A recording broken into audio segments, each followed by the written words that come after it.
Muy buenas tardes. Queremos darles la bienvenida a todos y a todas en esta tarde de jueves para poder asistir a este webinar número 5, que es el webinar denominado Pensar el espacio en su integralidad desde la diferenciación rural-urbano, encontrando esta oposición y reconexión campo-ciudad, que va a estar a cargo de la doctora Luz Vanessa Pérez Tapia, quien se conecta desde México.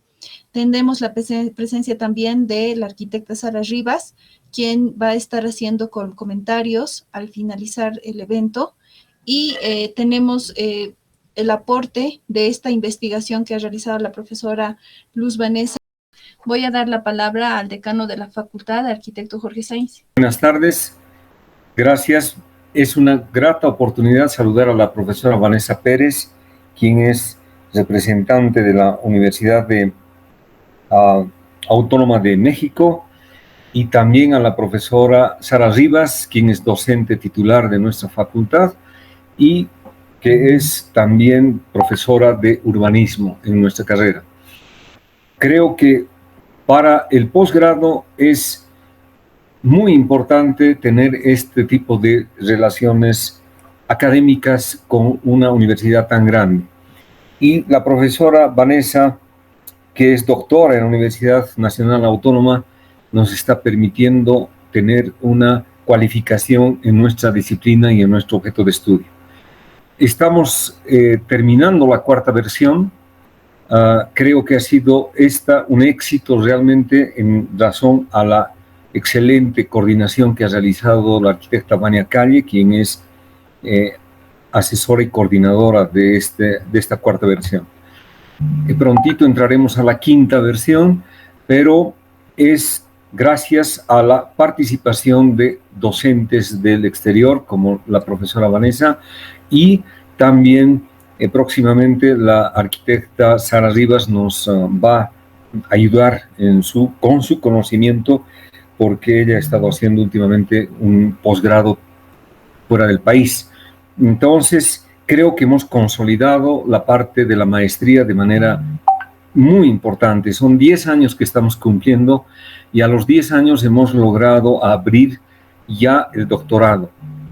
Y el doctorado que nos va a permitir a nosotros hacer esta vez investigación pura. Es por esa razón que el doctorado se va a abrir el próximo mes.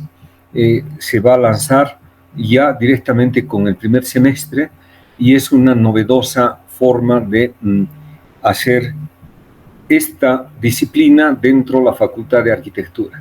Al mismo tiempo, estamos cualificando nuestros docentes, tienen ahora la oportunidad de trabajar. Eso va a ser explicado y presentado oficialmente en la facultad la próxima semana. Y creo que esta disciplina que la profesora nos trae ahora es sustantiva para hacer la articulación precisamente con el doctorado. Creo que el conocimiento del socioespacio que tiene la profesora nos va a ayudar a cualificar nuevamente aquello que nosotros habíamos abandonado y decíamos también con la profesora Sara hace bastante tiempo. Nos hemos dedicado a hacer la estética, pero hemos dejado la ética. Y ahora estamos regenerando aquello y los arquitectos estamos preocupados de la ética del espacio. Y creo que aquello nos va a permitir a nosotros desarrollar sobre todo ese compromiso que tenemos en nuestro país con la cultura. México también tiene un compromiso con su cultura. Nosotros tenemos esa relación fundamental y nos gusta mucho escuchar México y Bolivia, que son países tan parecidos. Creo que la ciencia nos articula y precisamente estamos con mucha intención y seguros de que va a ser un éxito su trabajo y nosotros estamos con toda la intención de aprender su versión, su carrera y lo que ha venido produciendo la profesora Vanessa. También agradecer plenamente a la arquitecta Sara Rivas, quien va a hacer un comentario de acuerdo a lo que ha programado la arquitecta Vania Susana Calle. Vania, creo que es un paso más en la maestría. Estamos prácticamente concluyendo la cuarta versión y esta es una materia muy importante. Muchas gracias, Vania, por darme la oportunidad de presentar y de hablar de las dos profesoras que hoy nos acompañan. Gracias, Vania, y adelante. Gracias, arquitecto. Sí, evidentemente es para nosotros tenemos el agrado de tener a la profesora Vanessa Pérez, quien va a dictar la asignatura de Teoría Crítica y Radical 2. Entonces voy a hacer la presentación a la profesora. Ella es doctora por la Universidad Nacional Autónoma de México, es candidata a investigadora, participante en las redes de investigación mexicanas internacionales, por ejemplo, Geografía Crítica de Raíz Latinoamericana, GeoRaizal, Red Internacional de Estudios sobre la Producción del Espacio, RIEPE, Seminario de Estudios Críticos Urbanos y la Comisión de Estudios Latinoamericanos Caribeños de la Unión Geográfica Internacional. Actualmente es profesora de la asignatura en una asignatura en la Universidad de Anáhuac, México, Campus Norte. Sus líneas de investigación son consumo contemporáneo, vida cotidiana y la transformación del espacio temporal, de las necesidades sociales y sus satisfacciones, la relación problemática alimentación-salud y las alternativas locales de producción alimentaria. También ha desarrollado trabajos de investigación en el tema de las problemáticas ecosociales, de la ruptura metabólica desde una perspectiva vitalista enfocada a las prácticas enraizadas a la reproducción del metabolismo sociedad-naturaleza.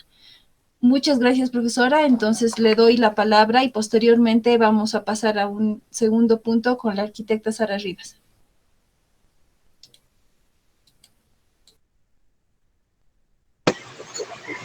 Gracias, gracias a la universidad que me permite dar conversar, compartir con ustedes, aprender juntos y juntas. Y bueno, pues voy a compartir pantalla. Bueno, agradecer también a la profesora Vania Calle por la invitación. Es un honor para mí estar aquí. Voy a compartir. Bueno, les agradezco mucho la amable escucha. La presentación del día de hoy es un fragmento de la investigación del doctorado. Vamos a tratar de centrar la problemática que se expone, pensar el espacio en su integralidad, desde uno de los ejercicios presentados en la investigación. Bueno, tenemos como contenido de la presentación 4 momentos. El primero lo he llamado inspiración.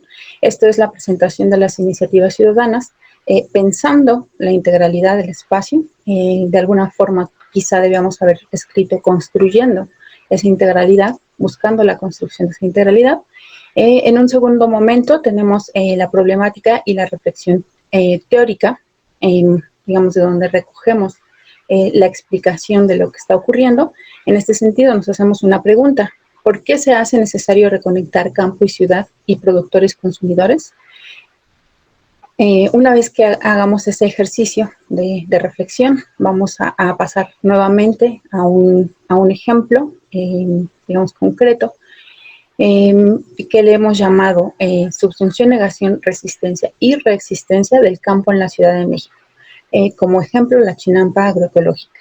Y finalmente, las reflexiones finales, pienso yo, sería el momento quizá de compartir del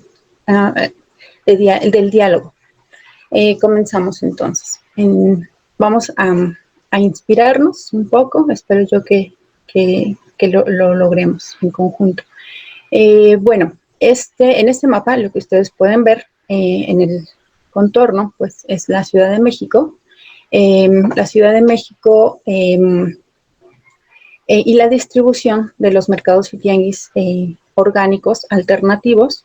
Estos pequeños espacios de comercio son integrados por 3 decenas máximo de productores, transformadores, vendedores de diversos productos, específicamente alimentos de procedencia orgánica o de buenas prácticas, ¿no? ¿Qué tipo de productos? Bueno, pues desde hortalizas, desde tortillas, desde pan, hasta objetos elaborados de barro para utensilios de cocina, utensilios para limpieza, por ejemplo, y bueno, un sinfín de de productos que de lo que dan cuenta es de la diversidad de necesidades que se pueden satisfacer de forma alternativa, ¿no? Entonces, ustedes pueden observar en las fotografías 3 de estos espacios de los cuales vamos a hablar el día de hoy. De norte a sur podemos ver el foro Tianguis Alternativo, el mercado alternativo de Tlalpan y el mercado de las cosas verdes Tenquisquilitl. Aquí es importante resaltar esta concentración, ¿no?, de mercados y tianguis de este estilo, digamos, sobre un eje, ¿no?, o muy cercano a un eje, que es esta avenida que cruza la Ciudad de México de norte a sur, y que, bueno, si lo vemos, digamos, un poco contrastado en términos de la marginalidad urbana, vemos que son, en la mayoría de los casos, localizados en lugares, digamos, de mejores condiciones de vida de la población en términos de trabajo, de acceso a servicios, etc. Bueno, ¿qué es lo que hicimos con este ejercicio? Para empezar, con los dos mercados, el Foro Tianguis y con el mercado alternativo Tlalpan, lo que hicimos fue aplicar una encuesta para, entre otras cosas, ubicar la procedencia de los integrantes de estos mercados. Es importante aquí, por ejemplo, resaltar 2 cosas. Uno, el círculo más cercano, que es, digamos, que es cercano al territorio de la Ciudad de México, muestra la distribución de los integrantes del mercado alternativo Tlalpan. Vemos fundamentalmente urbanos, hay algunos productores, en este caso, por ejemplo, está marcado como con este símbolo, los productores agroecológicos. Entonces vemos que hay productores agroecológicos al interior del mercado, de la ciudad, porque dentro de la ciudad hay campos también, ¿no? Pero lo interesante acá, que, bueno, digamos, nos resulta a partir de este ejercicio, es dar cuenta de la distribución de los productores, de los integrantes, de algunos de los integrantes del foro alternativo, que encontramos que fundamentalmente vienen del exterior, digamos, de ciudades próximas, ciudades pequeñas, o bien, digamos, con otras denominaciones, pueblos, ¿no? Entonces, bueno, a partir de este ejercicio, nos interesamos más por los productores, específicamente productores agroecológicos, y encontramos una relación con otras ciudades cercanas a la Ciudad de México, que se interrelacionan a partir que nosotros interrelacionamos a partir de estos productores agroecológicos del foro, que convergen en el foro. Aquí, en morado, ustedes pueden ver, digamos, la convergencia de estos productores, y a su vez marcados también, marcando otros recorridos hacia otros mercados del mismo estilo. En muchos casos, por ejemplo, eso hace falta resaltar, estos mercados exteriores a la Ciudad de México, de las ciudades cercanas, tienen una tradición en principios del siglo XXI, cuando en la Ciudad de México estos mercados, este estilo de comercio, digamos, surge después de 2010. Bueno, esto nos llama mucho la atención en términos de ver cómo es que realmente fue, digamos, un movimiento en torno a la Ciudad de México, y que se empieza, digamos, a difundir ya en años recientes. Bueno, ¿qué es lo que encontramos entonces? Si hacemos una sobreposición de esa distribución de productores, lo que nos resulta es el siguiente mapa. Lo que estamos viendo es la ciudad-región central de México. Aquí se puede ver la Ciudad de México, donde está ubicado el foro, donde está ubicado el MAT, y los mercados que tienen relaciones los productores. Vemos, bueno, el conjunto de ciudades, de la corona de ciudades en torno a la Ciudad de México y las zonas metropolitanas. Vemos que hay este territorio abarca aproximadamente el 5% del territorio nacional, pero en cambio tiene un 33% aproximadamente de población. Entonces es, digamos, un núcleo importante. Bueno, esto luego llevado o visto en otra escala, visto a la escala nacional, encontramos, bueno, que en ese momento, para 2015-2016, estaba vigente una red de mercados orgánicos y de ahí es que extraemos algunas de estas ubicaciones en donde pues se puede observar que en las ciudades, en varias de las ciudades grandes del país se reconoce ya este tipo de comercio, es decir, en Ciudad de México, si bien se encuentra la mayor concentración, hay en otros lugares y muchas veces ocurre que entre estos mercados existen intercambios precisamente a través de los productores. Bueno, ¿cuál es el problema, digamos, que están el problema en el que ponen énfasis los productores, énfasis en el sentido de por qué realizar esta actividad, es decir, por qué crear mercados en donde se junten, por un lado, los productores locales, transformadores artesanales, pero también productores agrícolas y campesinos. ¿Por qué hacer estos ejercicios? Y por el otro lado, los consumidores que están buscando también alternativas, ¿no? Entonces, llevamos el problema un poco más lejos y decimos, bueno, hay una crisis general de la civilización contemporánea, así lo mencionan diversos autores, entre ellos, por ejemplo, acá tomamos a Armando Bartra, que nos dice, bueno, el modo de producción capitalista tiene al tiempo que produce inigualables riquezas, engendra la pobreza más ofensiva. Y eso cómo se muestra, digamos, en las diferentes formas particulares de crisis. Nosotros lo que hacemos es apuntalar dos de esas crisis, una la alimentaria y otra la sanitaria. La alimentaria, viendo justamente cómo lo que interesa, digamos, en la práctica es un manejo inocuo de los alimentos, un manejo orgánico, un manejo de buenas prácticas, ¿no? En donde lo que se busca es consolidar que el resultado de la producción alimentaria satisfaga las necesidades vitales, sin o buscando que no haya problemas de salud asociados, ¿no? Por el consumo de diversos elementos que se agregan a los cultivos, ¿no? En este caso, y que pueden repercutir en la salud, ¿no?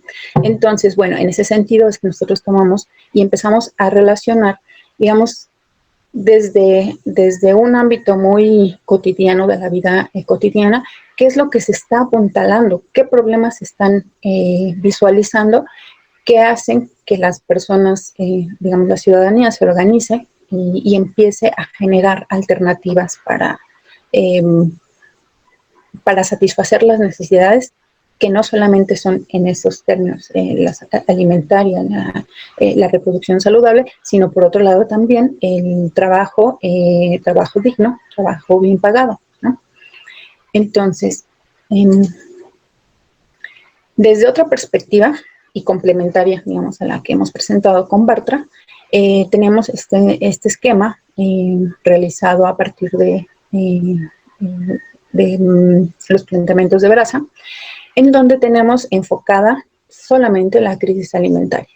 Entonces, lo que el autor plantea es que el problema de la crisis alimentaria tiene en su centro el valor de uso nocivo. Esto es, el valor de uso alimentario que en su interior puede contener el problema o los problemas, ¿no? Entonces, por ejemplo, en un trabajo previo de investigación, se trabajó, por ejemplo, el tema de la obesidad en México. Ese es un problema que se ha visto incrementado en el país, como en otras naciones latinoamericanas, y que tiene que ver precisamente con la industrialización de la alimentación. Entonces, eso que tiene, cómo se refleja, digamos, en el cuerpo, pues es en una acumulación de energía que no se ocupa, ¿no? Entonces, bueno, eso y muchas otras cuestiones que se pueden complejizar, ¿no? Entonces, bueno, ahora centrándonos en este esquema, lo que nos dice Veraza es que hay 5 momentos, 5 fases de la crisis alimentaria, en donde en el primer caso es latente, no se tiene conciencia de la nocividad y se come sin mayor problema. Vigente, cuando se come a disgusto, la gente se queja, cuando quizás empieza a percibir que hay algún problema con el tipo de alimentación. Otra fase que es álgida, cuando se denuncia y se busca que otros no la coman, cuando se empieza a visualizar, por ejemplo, acá en México el tema de los alimentos chatarra, los refrescos, y se empieza a buscar que existan, que no se promuevan su consumo, ¿no? Entonces, la siguiente fase, que es la terminal, es cuando dice se generaliza la lucha contra la empresa y se promueven, ¿no? Otras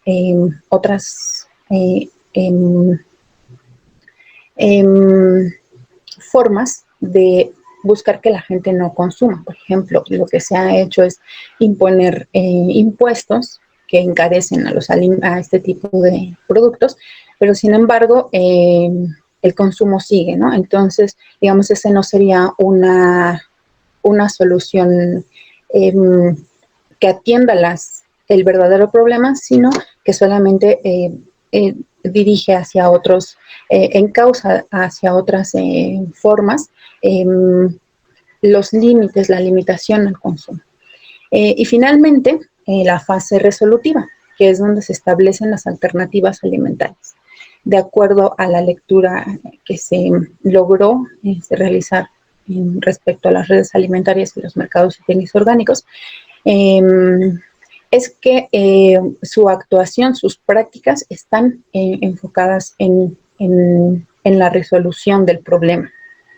Es decir, en promover, por un lado, las buenas prácticas agrícolas, las buenas prácticas en general en la producción del conjunto de productos que se ofrecen en estos espacios y por el otro lado, bueno, que ese consumo repercuta en una reproducción saludable.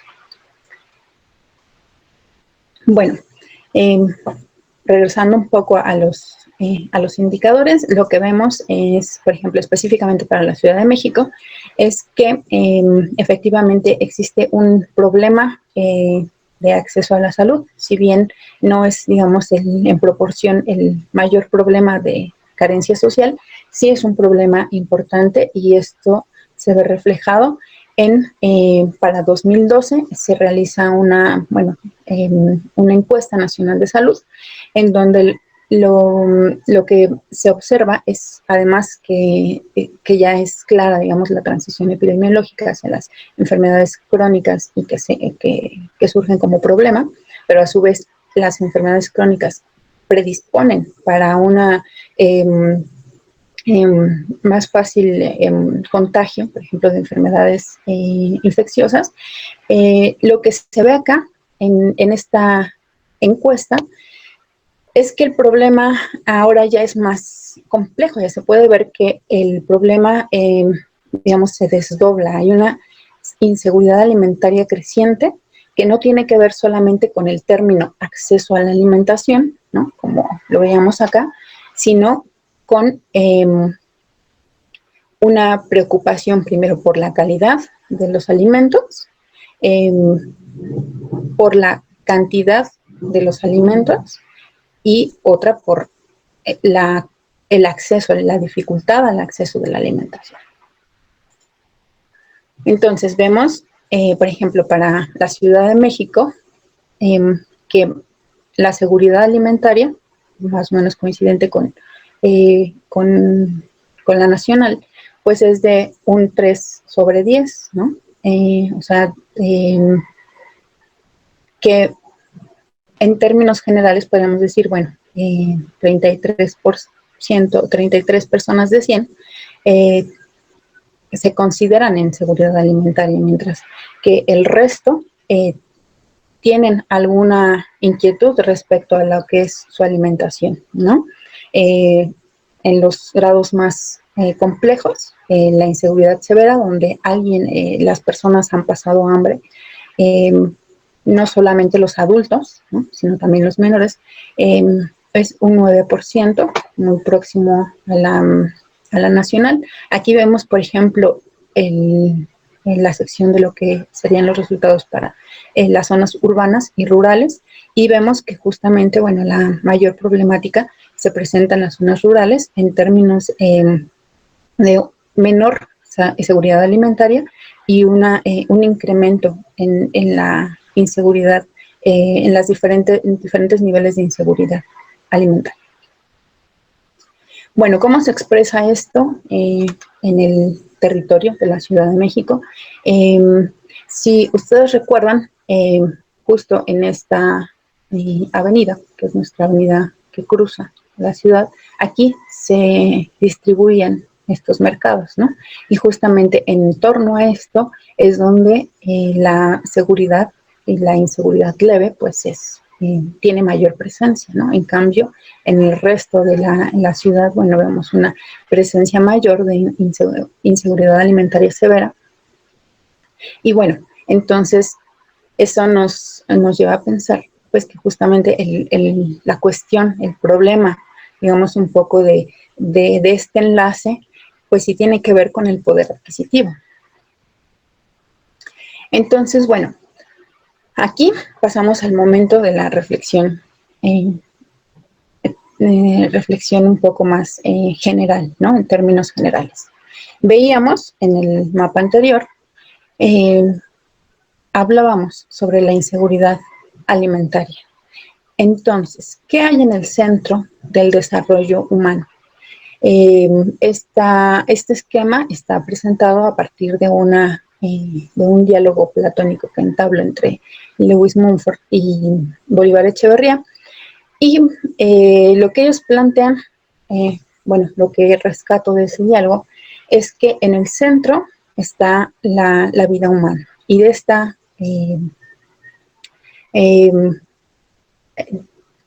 la dependencia inmediata es la alimentación, la elección alimentaria, ¿no? Que es lo que va a dar la base de la civilización material. Pero al interior, en torno a la vida humana, dice Lewis Mumford, lo que ocurre es una dialéctica entre movimiento y asentamiento, ¿no? Entre la movilidad y la fijación al espacio. En el movimiento, lo que él cuenta es que si bien, digamos, el asentamiento es el momento en que se reconoce, se asocia con la domesticación, con la revolución agrícola, con el devenir humano propiamente dicho, lo que anota Lewis Mumford es que previo a esa revolución agrícola existe o existió, se intuye esa revolución sexual que está relacionada con la crianza, que tiene que ver con la base, con la posibilidad, con el poder de dar vida, y que es, digamos, ese momento previo que a su vez resulta en la revolución agrícola. Es ese momento previo en donde se está ejerciendo el proceso de recolección, que posteriormente va a dar sentido a la domesticación, a la selección específica y a la propagación, dice él, con sentido crítico. Con sentido crítico, aquí lo que él estaría indicando no es otra cosa, sino con criterio, ¿no? Con una selección a partir de ciertos criterios. Entonces, bueno, esa selección está dada, digamos, sobre una elección alimentaria. Esta elección alimentaria, bueno, nos lo comenta Echeverría, leyendo a Brodel, por ejemplo, tiene que ver con los grandes, digamos, con las grandes civilizaciones, la civilización del maíz, la civilización del arroz, la civilización del trigo, que, bueno, originariamente van a aparecer en distintos lugares, digamos, de la tierra, en esa relación de apropiación de la naturaleza, ¿no? En este momento estamos hablando de lo que es la civilización material, es en donde se entabla un comportamiento preeconómico, en donde se está desarrollando, digamos, toda un conjunto del proceso productivo enfocado en la reproducción. Aquí es importante mencionar, justamente es donde Bolívar Echeverría nos habla de la diferenciación rural-urbano y que está dado por en este sentido dual, ¿no? Movimiento-asentamiento. Nos dice Montfort al respecto, antes de la ciudad estuvieron el caserío, el santuario y la aldea. Antes de la aldea, el campamento, el escondrijo, la caverna y el montículo. Y antes de todo esto ya existía la tendencia a la vida social que el hombre comparte, evidentemente, con muchas otras especies animales. ¿Hacia dónde vamos? Ahora, a diferencia del esquema anterior, donde, digamos, lo que rodeaba era la diferenciación rural-urbana, ahora está en el centro ya de la sociedad de los intercambios, en donde lo que ocurre es una diferenciación, dice Bolívar Echeverría, a partir del tiempo, del uso del tiempo para el proceso de reproducción social. Por un lado, tenemos para el tiempo, para la reproducción física, y por el otro lado, el tiempo para la reproducción subordinada a metas políticas. En este sentido, como él lo identifica y como me parece que es útil percibir esta dialéctica, es en términos de cómo el campo va a quedar cualificado de alguna forma por en relación al ciclo de reproducción física, al tiempo ordinario, al tiempo de la reproducción de la identidad establecida, de la existencia cotidiana y del automatismo. Y por el otro lado, digamos, el ciclo de la reproducción subordinada a metas, del tiempo extraordinario relacionado a la ciudad, al momento en que de alguna forma se rompe el automatismo, intervienen formas, invención, se reinventan las formas de sí mismo y del mundo, ¿no? Entonces, bueno, claro que esto está en constante movimiento y claro que esto es un esquema, digamos, teórico que lo que nos permite es identificar, digamos, una ruta, ¿no? En este sentido, sí. En este sentido, retomo a Lefebvre, quien dice, a la diferenciación, bueno, porque acá vamos a hacer entonces ya no la diferenciación rural-urbano ni la oposición campo-ciudad, sino una diferencia entre la ciudad y lo urbano, en donde la ciudad es la morfología material y lo urbano, la morfología social.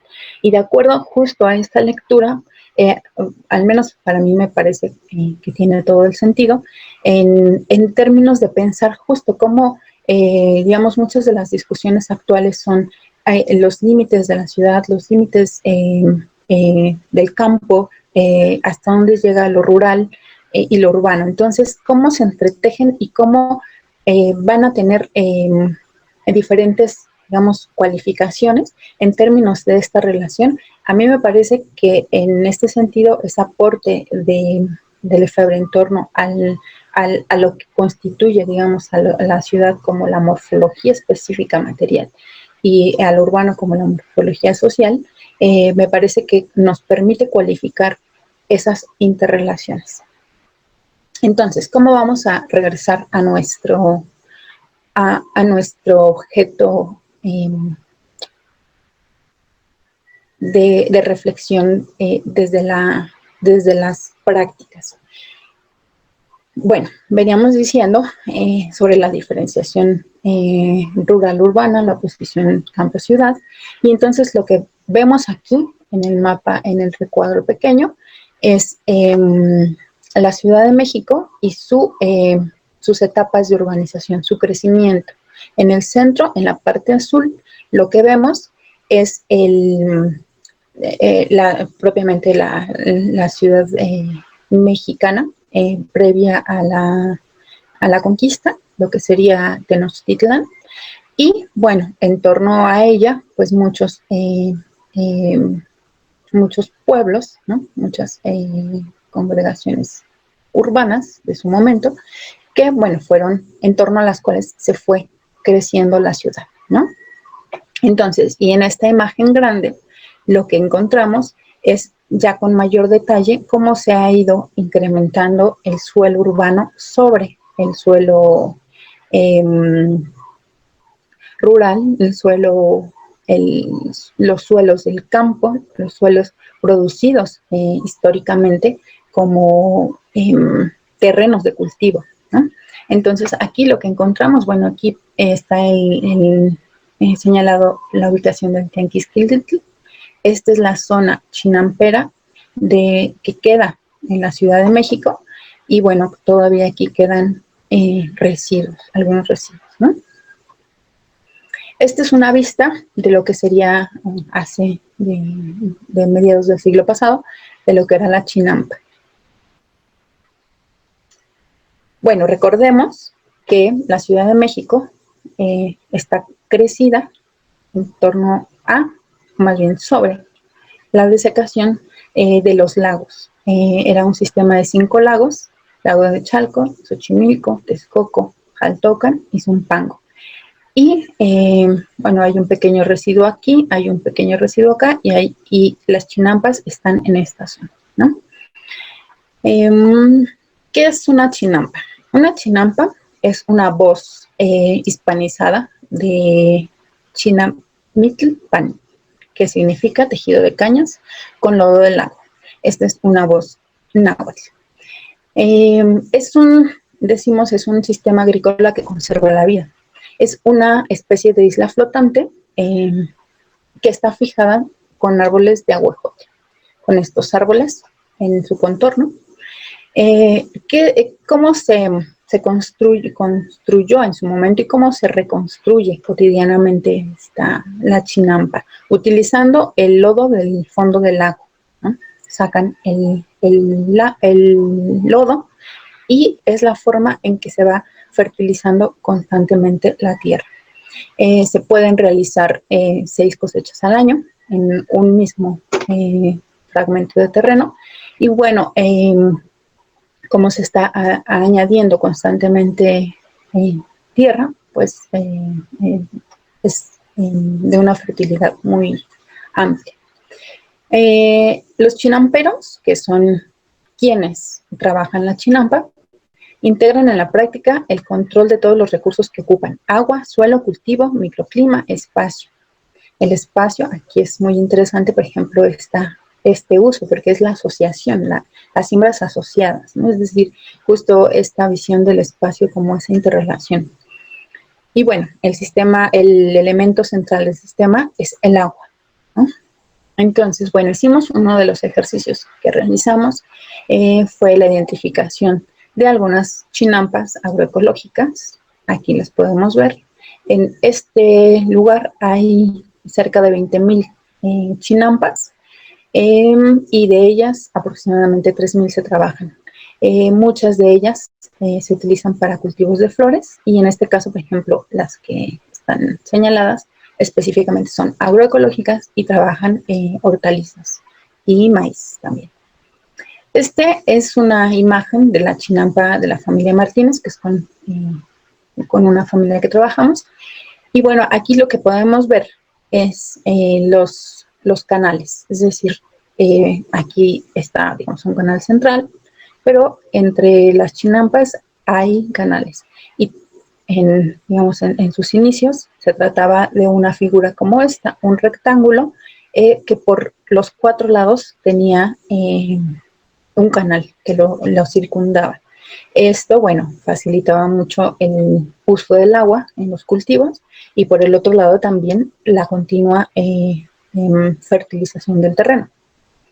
Lo importante aquí, entre otras cosas, es, bueno, visualizar las diferencias en los tonos, en lo que sería el uso de este terreno, y por otro lado también ver que están los canales al interior, y estos canales a su vez tienen biofiltros, porque bueno, las aguas que ahora circulan por el lago son tratadas en su mayoría.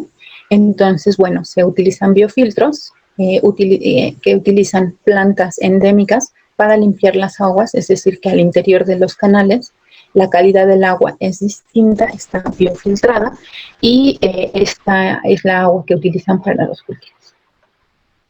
Entonces, otro ejercicio que hicimos fue un mapeo, un mapa mental, le llamamos de alguna forma cartografía participativa, con la intención, bueno, de que se represente, en este caso, por ejemplo, el señor Pedro, que represente lo que está en codificar, ¿no? En una superficie su actividad. En este caso, este ya es un procesamiento, entonces lo que les estoy presentando son dos, digamos, hay una división aquí, en la parte de arriba, es la producción objetiva como medio para la reproducción subjetiva, es decir, la producción de la chinampa en sí,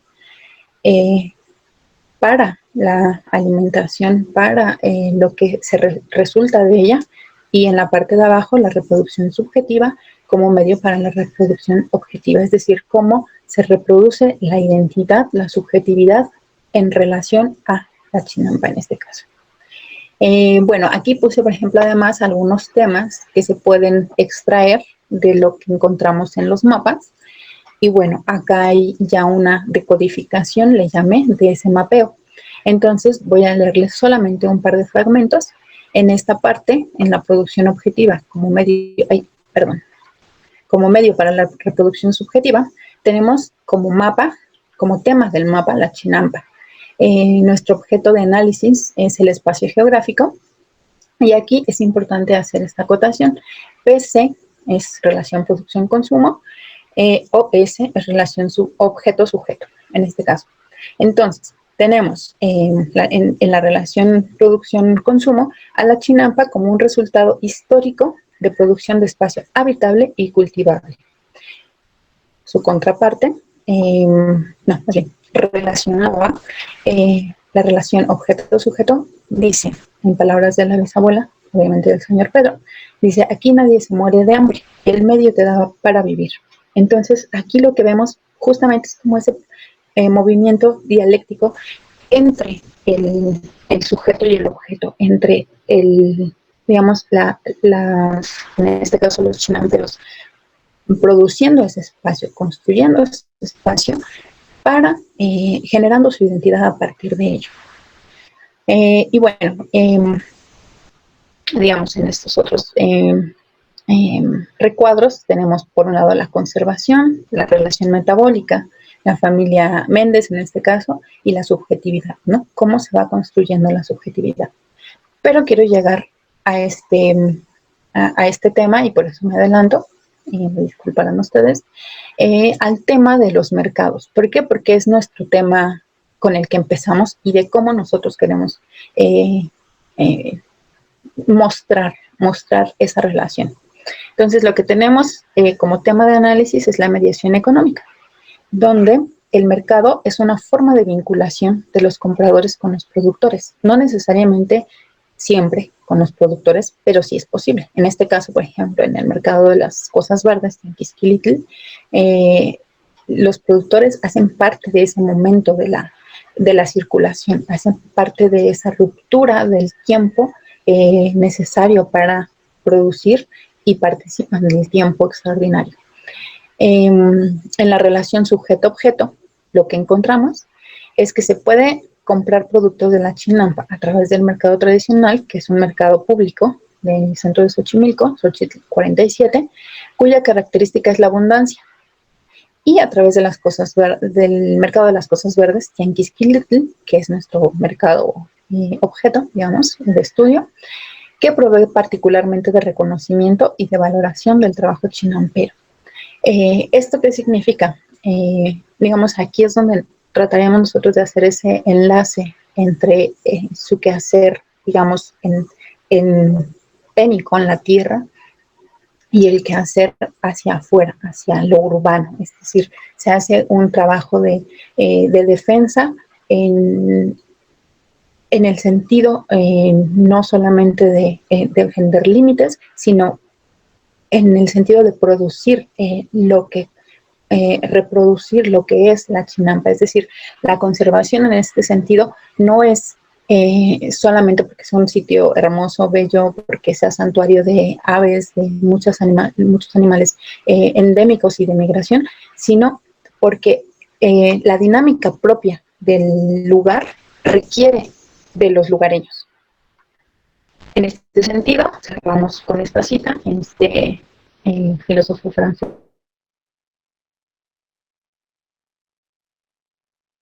El urbanismo, y dice, este espacio fue producido antes de ser leído, y me parece que justo en la Chinampa es así como muy, muy clara esta situación. Y no fue producido para ser leído y conceptualizado, sino para ser vivido por gentes con cuerpos y vidas en su propio contexto urbano. Dicho de otro modo, la lectura es siempre posterior a la producción, salvo en aquellos casos especiales en que el espacio es producido para ser leído. Esto plantea la cuestión de la legibilidad como criterio. Parece que el espacio engendrado, producido, para ser objeto de una lectura es el más engañoso y el más falso de todos ellos. El efecto gráfico de la legibilidad disimula las intenciones y las acciones estratégicas. Entonces, bueno, por mi parte, yo dejaría aquí la presentación. Agradezco muchísimo la escucha, la atenta escucha, y bueno, me gustaría mucho compartir el siguiente momento del ejercicio, que serían justamente las reflexiones finales. Así es, muchas gracias, profesora, muy interesante la exposición. Ahora voy a dar la palabra a la arquitecta Sara Rivas. Ella es licenciada en arquitectura y cuenta con una maestría en asentamientos humanos por la Universidad Católica de Loubana, Bélgica. También ha sido coordinadora del programa de remodelación de asentamientos y es docente de la Facultad de Arquitectura. Entonces, arquitecta Sara, por favor, quisiera que nos comente algunos puntos relevantes que ha podido escuchar de la exposición de la profesora Pérez y puede darnos un punto de vista al respecto. Bueno, muchas gracias por la invitación. Creo que es un tema muy importante, muy vigente. Ahora, yo lo veo más vigente ahora que nunca, ¿no? Tocar este tema de la dicotomía entre lo urbano y lo rural, que tradicionalmente en la planificación en nuestro ámbito hasta hace poco tiempo se había visto como una dicotomía, ¿no? Como una contraposición, tomando como que lo urbano era el núcleo dominante y lo rural un entorno supeditado al urbano, ¿no? Lo hemos visto así, la forma en que se ha estado planificando la ciudad básicamente ha sido esa.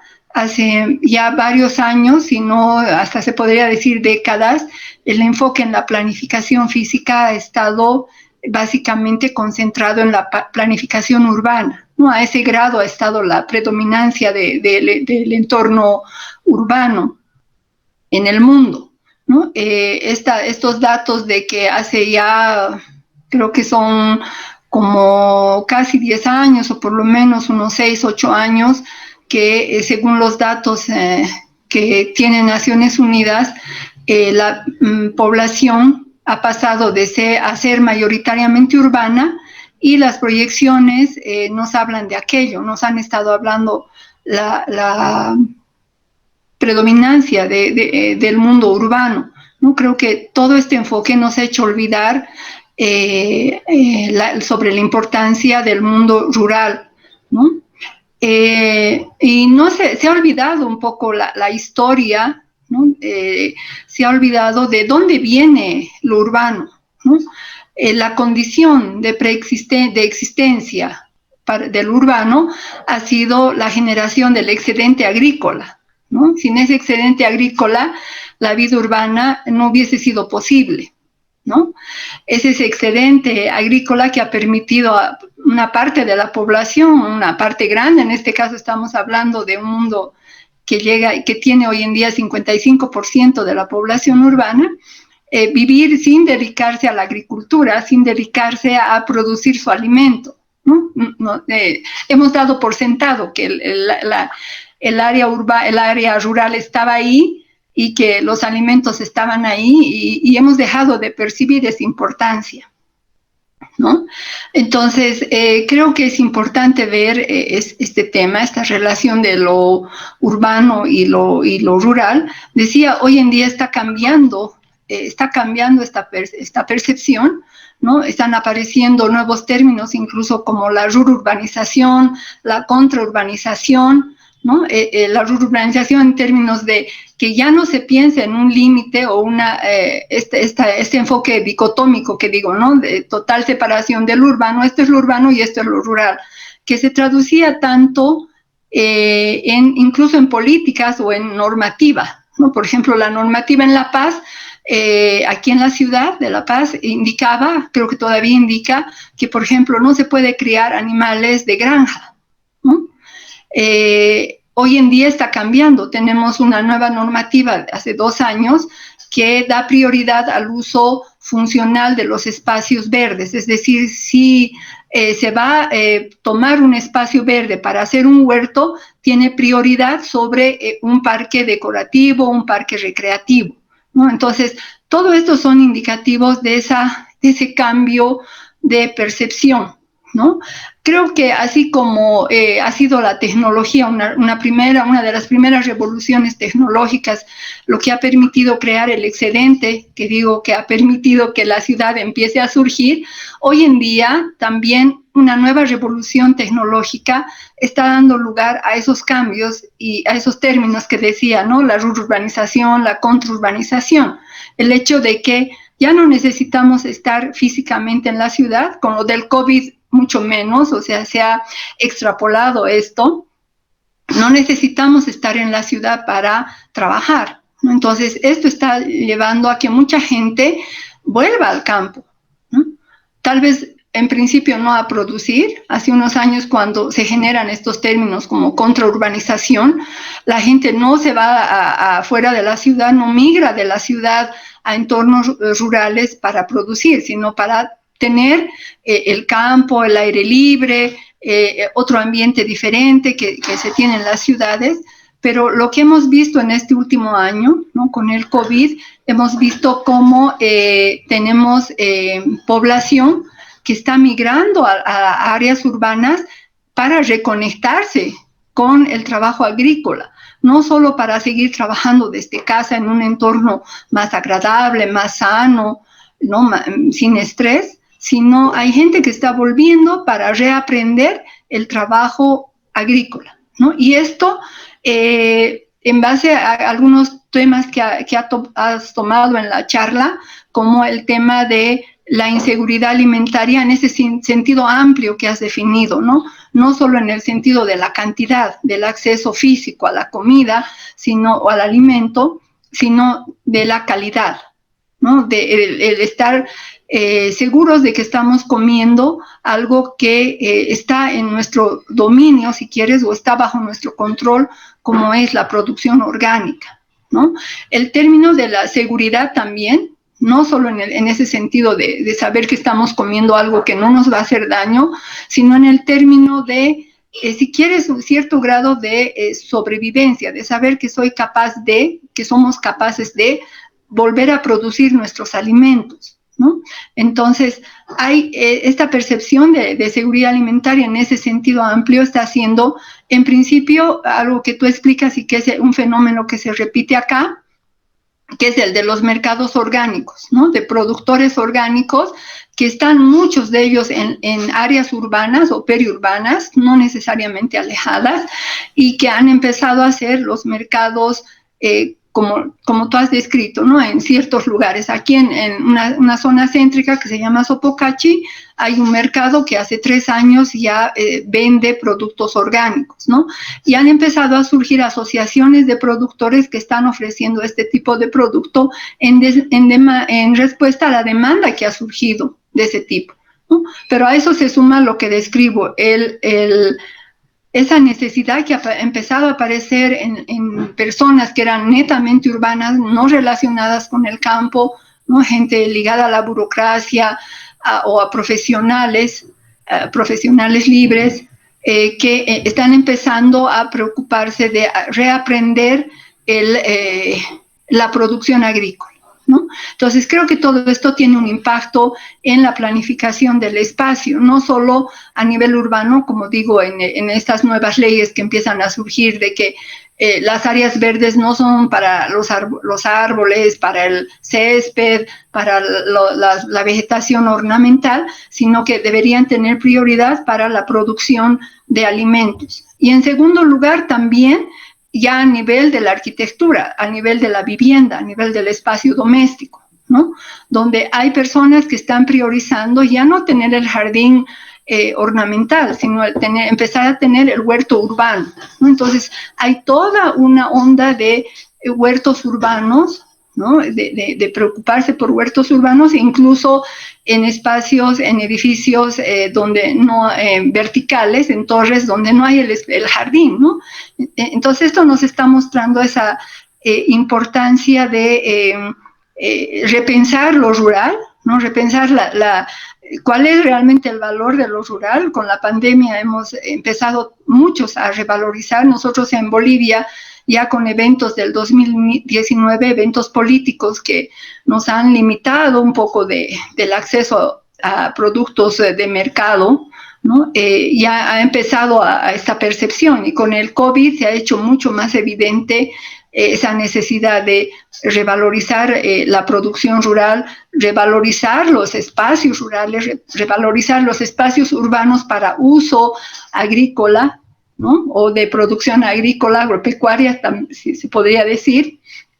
Y creo que todo esto, ya en un marco más amplio, podemos hablar del cambio climático, que también lo has mencionado, ¿no? Que también hay una percepción un poco más de largo plazo, no tan inmediatista como el tema del COVID, que está haciendo que surjan nuevos enfoques alternativos al capitalismo, como es la economía de la dona, ¿no? Que nos plantea otra organización económica y que se va a traducir en otra organización física espacial, en otra concepción de la ciudad, ¿no? O planteamientos como la ciudad de los 15 minutos, ¿no? Que las cosas deberíamos tenerlas, las vitales, los elementos vitales para nuestra vida urbana deberían estar a una distancia de 15 minutos. Y obviamente aquello entre ellos está la alimentación, ¿no? Esas nuevas normas que te dicen, en vez de tener la terraza de puro hormigón, puro concreto, debes tener terrazas verdes, ¿no? Y esas terrazas muchas veces pueden ser productivas. Entonces, hay una modificación también en la visión de cómo se puede tratar el espacio urbano arquitectónico respecto a la producción de alimentos, ¿no? Creo que eso es un poco lo que me inspira tu charla a comentar. Bueno, muchas gracias, profesora Sara. Y quisiera dar la palabra a la profesora Vanessa, si tiene algún comentario extra que quiera añadir. Sí, bueno, primero que nada agradecer a la doctora Sara por los comentarios, por las reflexiones. Me han inspirado mucho también para recordar algunas cuestiones que no comenté. En este caso, por ejemplo, gran parte de los integrantes de estos mercados son, digamos, ciudadanos que tienen sus trabajos, digamos, urbanos, ¿no? Sin embargo, han buscado pues estas alternativas y en ese proceso también ocurre que se empiezan a cambiar como dinámicas de vida, ¿no? Es decir, se ha unido esta reconexión, ha llegado a llamarse prosumidor, ¿no? Esto es que las personas retoman su ruralidad, ¿no? Por así decirlo, se busca reconectar con esas raíces y hacer, justamente como usted lo menciona, los jardines alimentarios, ¿no? En este caso, por ejemplo, para mí también fue toda una inspiración estos ejercicios de encuentro que van más allá del simple intercambio. Eso también es importante de anotar. Si bien digamos, es un mercado, es un lugar de intercambio de mercancías por dinero, sin embargo, también se gestan relaciones personales y eso me parece algo muy valioso porque se estrechan relaciones de tal forma que lo que se busca, por ejemplo, es que productores que así como los consumidores van al mercado, también vayan a los lugares de producción. Y de esa forma no solamente conozcan, digamos, de dónde vienen sus productos, sino se sensibilicen a lo que es el conjunto de la producción. Y en este sentido, algo que también me gustaría anotar es que ese cuidado, en referencia a Montfort, que decía del trabajo que está en la base del devenir de la vida humana, que es la recolección, la crianza, es un trabajo de paciencia, es un trabajo que requiere su tiempo. Y justamente en lo que ha, digamos, devenido de la contradicción de la producción capitalista es en la limitación del tiempo para las cuestiones que son básicas, que son necesarias al conjunto, y al contrario, hay una intensidad en que por ejemplo, en que las compras sean intensivas, sean completamente frecuentes, en que no importa cómo está ordenada, por ejemplo, la ciudad para las necesidades de las personas, sino para las necesidades de valorización, ¿no? En estos términos, por ejemplo, cuando hablaba usted de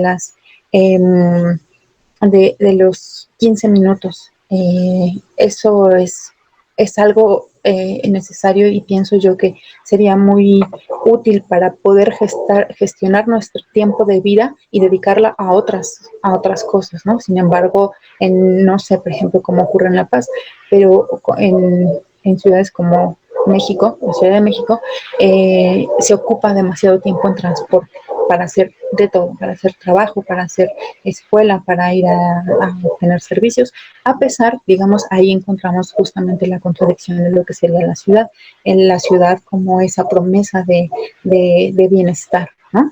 Que es un poco el ejercicio también que pienso que podemos obtener a partir de las reflexiones pues antedichas. Le agradezco muchísimo los aportes, y bueno, si alguien más gusta intervenir, y si he respondido, también les agradezco mucho me lo hagan saber. Bueno, muchas gracias, profesora Vanessa, y también a la profesora Sara Rivas, quienes han participado durante esta tarde en este evento, y queremos agradecer la presencia de todos ustedes en habernos acompañado en este webinar número 5. Recuerden que vamos a tener más webinars durante el transcurso de este semestre, así que les agradecemos su presencia, al igual que la presencia del decano de la facultad, Jorge Sainz. Nos vemos en una siguiente oportunidad. Muchas gracias, mucho gusto. Hasta pronto. Gracias, hasta pronto. Hasta pronto. Gracias. Chao, Sarita, chao, Vanessa.